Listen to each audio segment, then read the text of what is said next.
All right, good morning again. So this is the second edition of video number 2. Hopefully I can cram everything else in and while giving you descriptions. So the first part, we covered pills. All the pills that were given to me for post-op and to continue while I'm home from the surgery and to prevent blood clots and all of that good stuff and ulcers. So next we'll go to the diet. Now, with my particular surgery, I had gastric bypass.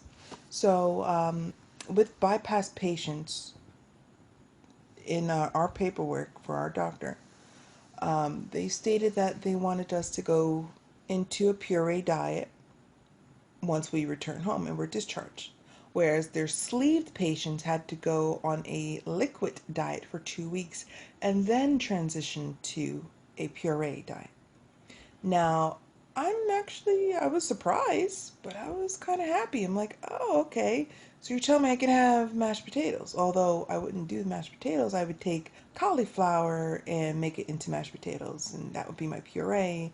But I had vegetable puree. So I was really excited to really try and be creative with it.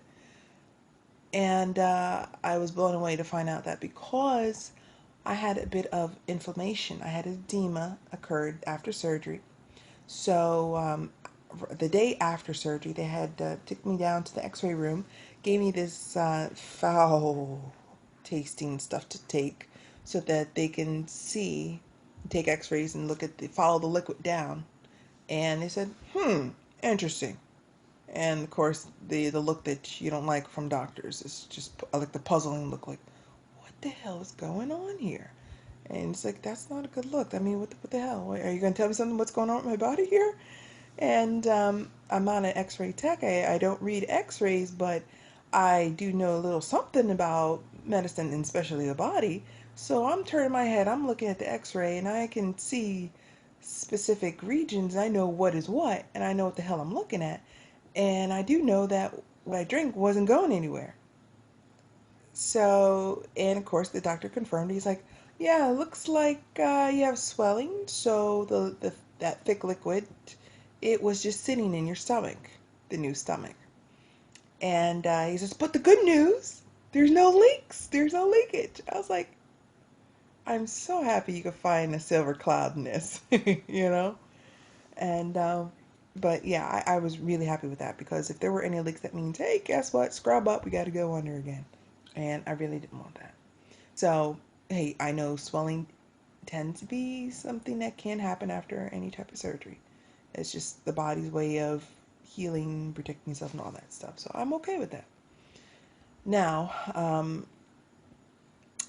and on top of that, the fluid that I drank for them to take the X-ray, the viscosity of it was very thick. So it's not like a hot cup of tea. It's not like a little spoonful of chicken or beef broth. It's not that thin. It's very thick. So for it not to go down, it's like a protein shake almost. And yeah, so I'm like, okay, yeah, that's not gonna happen. So they wheeled me back up to my room. I sat down for a little bit. I couldn't do anything because that shit was just sitting in my stomach. I had to wait till it finally, excuse me, broke apart and went down. So after I did that, they brought me my lunch, and it was hot tea. I was like, give me the tea. I kept sipping, sipping, sipping. It took me a while, but I finally got all the tea down. I was like doing fantastic. So the doctor came in, asked me how everything was going. I told him, hey, I finally got the tea down, very thin. So once he heard that, things were clicking, like, okay, so, because of the viscosity of the liquid I had to take earlier, that was one reason. And if that is the case, that means you cannot do puree right now, because you're going to have the same issue. So he told me to go on to a liquid diet. Now, what he didn't, well, actually, he said a clear liquid diet. And I'm really pissed because the in the paperwork from the hospital, they did not specify clear liquid diet. There's a difference between a clear liquid diet and a full liquid diet. A clear liquid diet, you can search on this too. A clear liquid diet would include hot tea, or I keep saying hot, but teas, because I've been always drinking it hot. Water, anything that's semi-transparent or completely transparent. Like your sugar-free Jello, popsicles, all that stuff. Whereas a full liquid diet can include all of that with the addition of a protein shake because it's liquid, but it's not, it's most of the part, all the protein shakes are opaque, you know. Um, what else? Yogurt. I have not touched yogurt yet, and I dare not right now. I feel the swelling has went down because I'm able to drink. Oh yeah, like yesterday I do my exercise, my walking, and I filled this puppy up to the top. All that water I drank in about an hour, 2 hours. I mean, it was just a constant sip, and it was the a YouTube video that I did for walking at home, and that's it. Because it was late at night. It was like 9 o'clock or 8 o'clock at night. So I'm like, I'm not going outside to walk, but I want to do exercise. I'll, I'll do an exercise in the house. And as I did that, I filled my camel pack up and walked my behind off, started sweating. And I sip, sip, sip, walk, walk, walk, sip, sip, sip. And next thing you know, I'm like, oh wow, I drink a lot of water. And it's like, you just, when it's nice and cold like that, when you exercise, you just want to gulp it. At least that's me. All right, so that was diet. So yeah, right now I'm just consuming. I'm making my food journal. In fact, I tried doing it earlier. Hot tea. My water. My water, I put lemon, sprinkle of lemon, or true lemon, crystals, and Jello. I have regular Jello shot, sugar-free Jello shots without my calcium in it, and I have about 4 of those, and soup broth. And yesterday I included a protein juice, protein shake, and one that was already pre-made in a bottle, so I didn't have to put it in the blender and worry about froth. So I said if it does have froth and I can't get it down, then I want to get something without froth. So I had a few bottles of Premier that was samples that the hospital handed out to us, so I popped one open, the chocolate one, not too bad. I would definitely recommend if you were to drink one, make sure you have your toothbrush handy right after, because protein breath is like, woo, something else. So now what I noticed is that I was able to actually get that the protein drink down relatively quickly. And when I say quickly, I don't mean like 15 minutes, 10 minutes. I mean, it took me about an hour, hour and a half, because it was still thick, and I was still concerned about, with the hospital situation. So I wanted to go slow, but I thought, yeah, I was going slower. So an hour, hour and a half, that was actually kind of fast to me for the protein shake. And one mistake on my part was after I finished, I said, "All right, let's go outside, go for a walk." My husband, he's helping out too, so he's going for a walk with us. He takes the dog, and I push the little one in his little cart. As soon as we got outside, I said, "Oh, okay, I feel discomfort here." I almost felt like a knife was just constantly jabbing me in the side.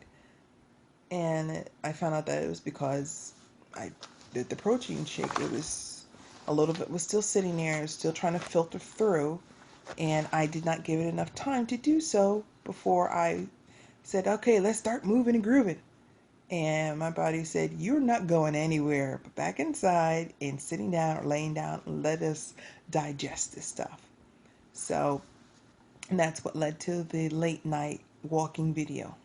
It's because I couldn't go out yesterday after that protein shake. My body just said, "Sorry, decommissioned for 2 hours," and that's exactly how long it was. So, lesson learned. Let's see if we can do better today. It's one of those things, and it's a lot of trial and error, but be smart about it. I didn't take, something that would intentionally burst sutures or anything like that. So I'm still sticking to liquids. I'm going to call the doctor's office to see if I can make an earlier appointment or something or to incorporate more protein stuff.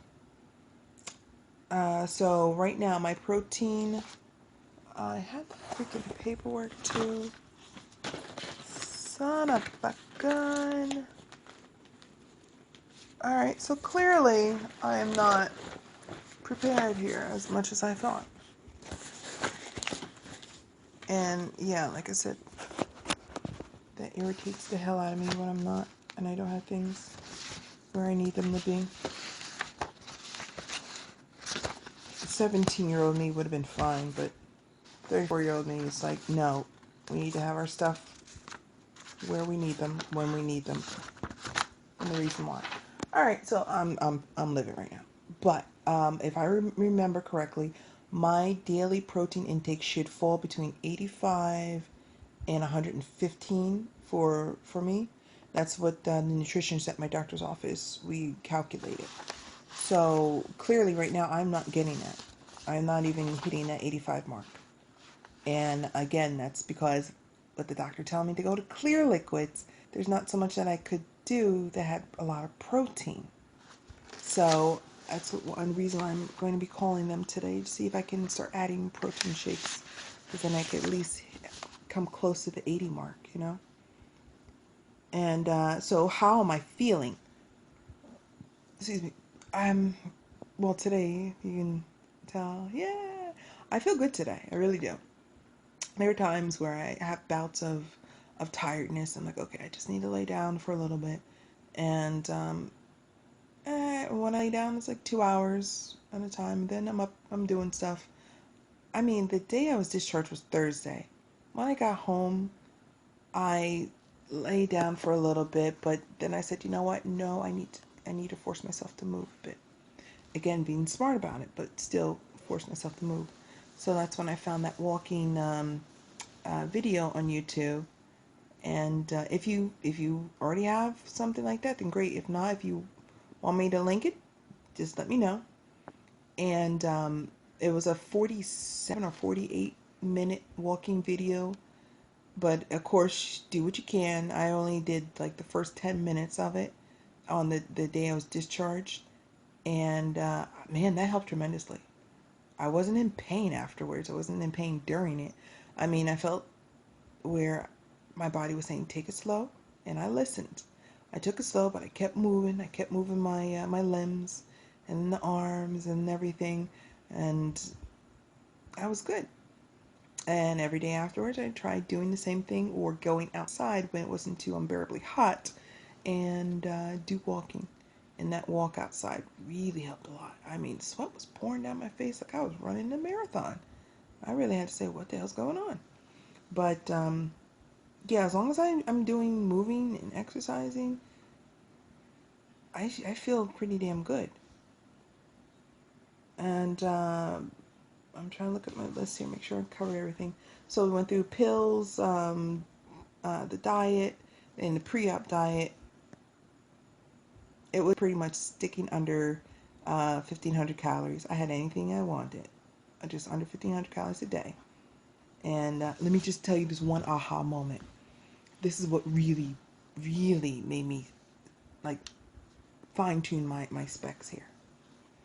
Hi, Livy, my little, little. She's a big shepherd now. She's still a puppy though, huh? Yeah. So yes, one day I was actually making my lunch. In fact, that's one thing that's, if you do this, you are ahead of the game and you will definitely be set up for success. Plan and prepare. Plan and prepare. Because we have a little one and he goes to school, we had to make his lunches. We had to make our lunches. So Sundays would be our days. Starting to get a little dry mouth here. Hold on. Sorry. Sundays would be our days to cook like crazy. We would make 3 meals in crock pots, as well as stovetop, oven. We'd have it all going in once. And once we were done, and towards the afternoon part of the day, that's when I went ahead and, sorry for the shade, that's when I went ahead and divvied out dinner for the rest of the week. Also lunches, you name it. I had salads with chicken and there's a marinade that I made that was fantastic. I'll give you guys this recipe because any of you that are pre-op would definitely enjoy this. All right, so I had a oh, speaking of which, that means I can make a video for recipes. So I'll just give you this one little recipe. You take your mixed, sorry, you take your mixed salad bowl, and then there's another bowl you put in like chicken breasts, or you can get a whole chicken at the store, like a rotisserie chicken. Pull off the chicken, break it apart. It's probably the cheaper way to go as well, and it'll last you for a week, or a week's worth of lunches. Pull off all the chicken, break it apart. I try not to do the skin because I no longer, it just doesn't taste right to me anymore. So I only do all the chicken minus the skin. Cut up an onion, big onion, dice it up. So sorry. Dice up an onion, cut up a whole container of mushrooms, and also two big green peppers, dice those up, put those in. And then I add in a little bit of olive oil, salt, pepper, garlic, and then here's the kicker. I either use balsamic vinegar or the Olive Garden vinaigrette that they have. I think Sam's Club might be the only one that sells it. I'm sure you can get it elsewhere, perhaps Amazon. But yeah, put some in that, mix it up, and that's your salad topper. So I put that in my salads, and then what I would do is gut out a pepper and stuff it into the pepper too. So when I feel like I want to nosh on something, I'd have one whole pepper like sliced up into quarters that had the chicken fill inside. My God, it tastes so freaking good. And one day at the office, someone brought in those little fun size Snickers bars, and I absolutely love Snickers. Who doesn't? You're a Nazi if you don't. I mean, really. But uh, I was about to grab one. I'm like, it's one Snicker bar. What's it gonna hurt, you know? And I just happened to look at the calories, the label on the back. I'm telling you, if you're not into looking at labels, get into it. It really makes a difference. And you'll have to excuse me. I need to plug my phone in so that it's charging and you have a better picture. There we go. So definitely get into labels if you're not into them now. Because when I looked at the label of the Snickers bar, it told me that it was 80 calories. I'm like, okay, well, for one little Snickers, that's not bad, especially if you're not going back, right? The excuse you, making all these noises. Hold on, this is my little baby.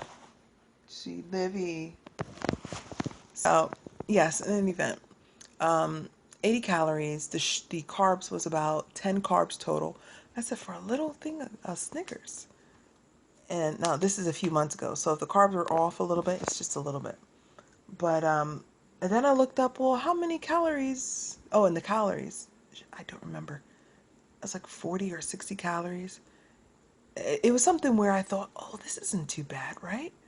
Well, when I looked at the calories nutrition label for the stuffed pepper, it basically, let me put it like this: I could have 3 whole stuffed peppers with my chicken to equal that one Snickers bar. And that was my aha moment. And I just couldn't believe it. I'm like, are you serious? I'd be stuffed, and this was pre-surgery.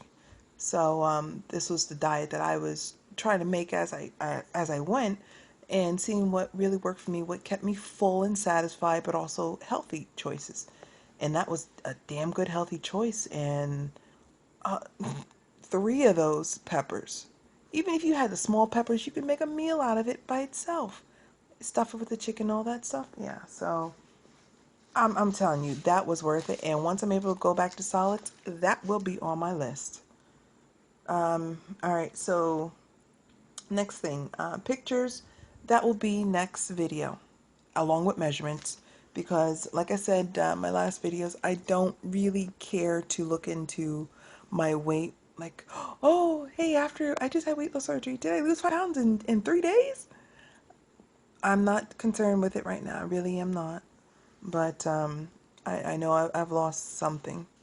But the measurements are what I'm more concerned about as far as noting and just keeping record of all that. My gait. Um, After surgery, it feels like your Of course, well, you had abdominal surgery. So you're going to be walking hunched over a little bit. And you're going to have to be walking slowly for a little bit. And to be expected. I'd say as of yesterday, my 5 days out, fifth day post-op, I was actually walking straight again. And again, being 6 foot tall female, walking with hunched shoulders is not looking.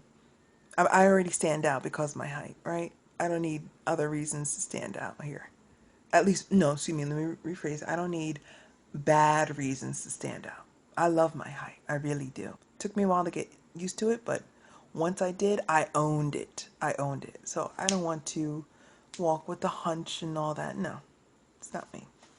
So the good thing is, as of yesterday, I was finally able to straighten up completely, and the walking helped tremendously with that. So even if you feel like I can't, I just feel like shit, I can't, put a video on in your room. You don't have to go outside and walk if you feel that down. Put a video on and just walk in place in your room. Every little bit does help.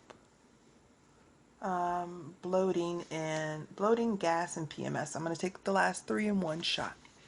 Okay, so TMI alert! TMI alert! This is